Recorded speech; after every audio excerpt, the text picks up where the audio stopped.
Is there advice you can give to young kids that are living through a shitty situation of any sort, a tough life? Find a thing you like. Try to find a thing that you really enjoy. Try to find a thing that you're passionate about. Like an activity? Yes. For me, early on, it was drawing. It was illustrations. It was comic books. I wanted to be a comic book illustrator. And then it went from comic book drawing and illustrations to martial arts.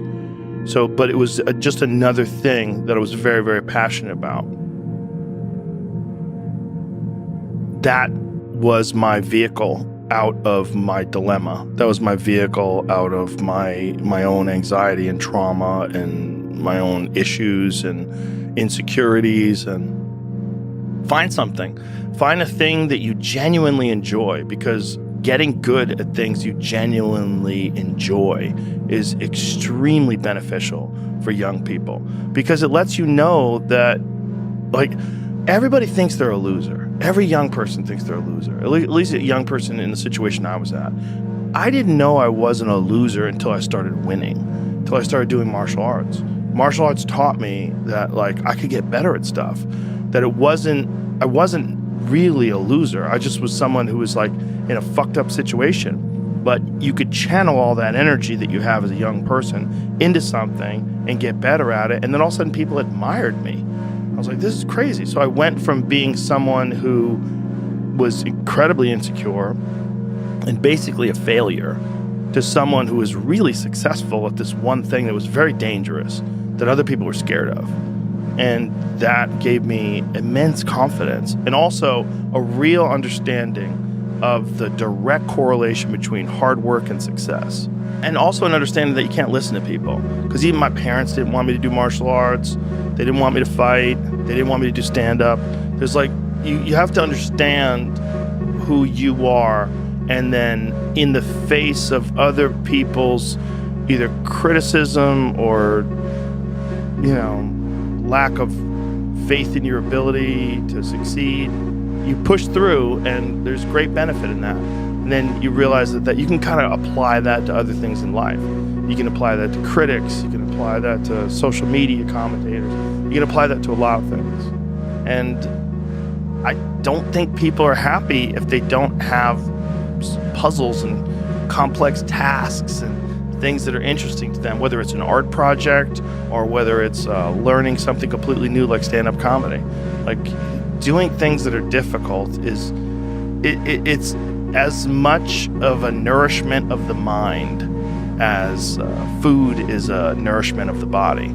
I think you need things that are puzzling to you, where you have to find your own human potential in the difficulty of the task and work your way through things. At least for me, and in my life, that has been 100% constant. I am a very happy person, and I have never had a moment where I'm not doing difficult shit. Give yourself something, an arduous, difficult task where you're challenged mentally and challenged physically. One of the great things about being challenged physically is it's also mental.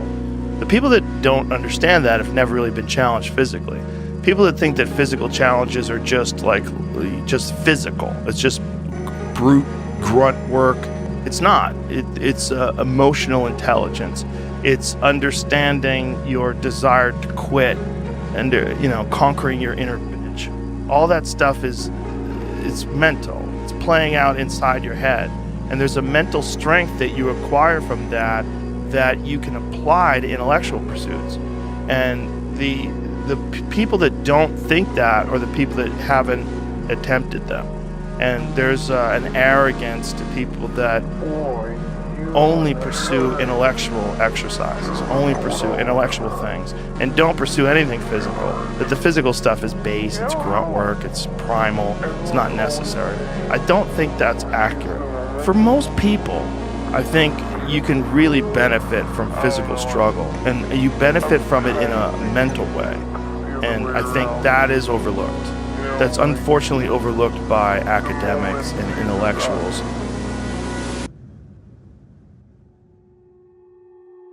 Find some difficult shit to do, because that gets away a lot of the anxiety that you carry around in your body. A lot of difficult things make regular life less difficult. And that sounds so simplistic, but particularly physically difficult things. Because when you do things that are physically difficult, the strain of making yourself do those things, it's very valuable. It's not just valuable like exercise and fitness and martial arts and running and whatever you're doing that's really difficult. It's not just valuable in terms of like health and the way you look, but it's also valuable for your mind, maybe even more so. Because regular life can be confusing, and little things that go wrong and little problems that arise are exacerbated by the fact that you're not accustomed to dealing with hardship. So creating your own bullshit, whether it's through fucking some brutal kettlebell exercise or running up hills or something, is extremely valuable for you also, not just accepting the nuanced perspectives of other people, but also being able to navigate through this world with some sort of an understanding of just how complex it all is and how weird it all is, and not be overly thrown off by every little dip in the road and pothole that you encounter. That's the real message. The real message is we all started from nowhere. I mean, we all had bullshit jobs. We all felt like losers. But through time and effort, you build a stronger human. You build a stronger body. You build a stronger mind. You build accomplishments and will and momentum. And then you look back and you go, hey man, I'm not washing tables anymore.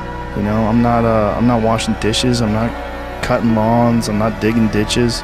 Yeah. You know, I'm a different person now, but I used to be. And these desire not to be that person, not to stay in it. That's what. That's the hardest part, right? Is to get out of that rut. When you ain't got shit and there's nothing going on, to have faith then is so difficult. To have faith when you're successful, it's like, yeah, listen, bitch, you've been successful for a while. Of course you got faith. Just keep doing what you're doing. That's easy. It's like you already got up the hill. Now you're just coasting. You know, you're just rolling down the hill. Everything's great. The hard part is getting up that fucking hill. Especially if you got a dad you're hiding from. Especially if you feel like you're a loser, or you never really had anything in your life that you could look back on and say, hey, I was really good at that. You know, and there's a lot of people out there listening to this. There's so many people that are in that starting point. Like the people that come up to you and say, I don't know what to do. What should I do? How do I do it? Yeah. How do I get going? But you're going to have to figure it out, one foot in front of the other. You're going to have to find a thing and keep working at it and get better at it. That's one of the things that I like so much about martial arts. They let anybody in. And then from learning how to do that, you get better. And then you realize, damn, I can get better at anything. The desire to get better. Yeah, that's for everybody. Just find a thing. Everything. And if you find a thing, like particularly martial arts, because you get belts and ranks, and then you can see how you're doing with opponents. But if you could just find a thing and work hard at that thing, you'll realize through that thing that you can get good at anything with time and effort. Pick a thing. Pick a thing. Whatever the thing calls to you. Whatever calls to you. The desire to change those circumstances, whatever they might be. As long as you have to have that desire, the will to change those circumstances. Yeah. That's your start right there. But if you have the will, the desire to change it, there's your starting point.